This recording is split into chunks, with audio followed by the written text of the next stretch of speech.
Ako si Ryan, 46 na taong gulang, kasalukuyang driver ng motorbike taxi sa lungsod ng Caloocan. Medyo mahirap din ang trabaho ko pero sapat lang para maitaguyod ang aking pamilya.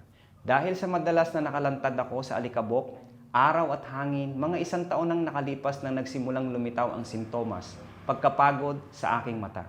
Lumabo ang aking paningin, lalo na sa gabi, delikado sa pagmamaneho. Kaya araw na lamang ako nakakapagmaneho at nabawasan din ang kita.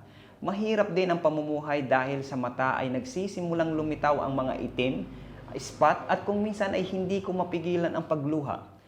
Kung minsan ay pagkilala ng kulay ay hindi rin tumpak. Meron akong isang kaibigan, kapareho ng aking problema noon. Nagkasakit siya ng 1 buwan at hindi nakapagtrabaho sa bahay.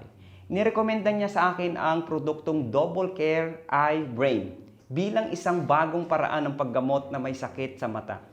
Nakita ko rin ang produktong ito sa pahayagang ng Manila Times. Kaya napagpasyahan kong subukan ito. Pagkatapos ng 10 araw, ang aking mga mata ay hindi na nakaramdam ng pagod at hindi na tuyo. At ngayon ay tila maliwanag pa sa dati. Pagkatapos ng 1 buwan ng paggamit ng itim na spot ng luha at ligtas na makapaglakbay sa kalsada.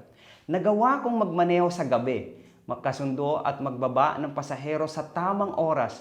Kapag nananatili ako sa bahay kasama ang aking pamilya, nakakapagbasa na rin ako ng pahayagan, nakakapanood ng TV, minsan nagtuturo sa aking mga anak. At nagiging malinaw na rin ang utak ko at hindi absent Monday, hindi kaya ng dati. Nang muling nagningning ang aking mga mata, totoo ngang nakakatanggal ko ng pansin. Sinabi lahat ng ito ng isang kakaibang bagay. Sa tingin ko, ang Double Care Eye Brain lang ang makakagawa ng napakagandang bagay sa kasalukuyan.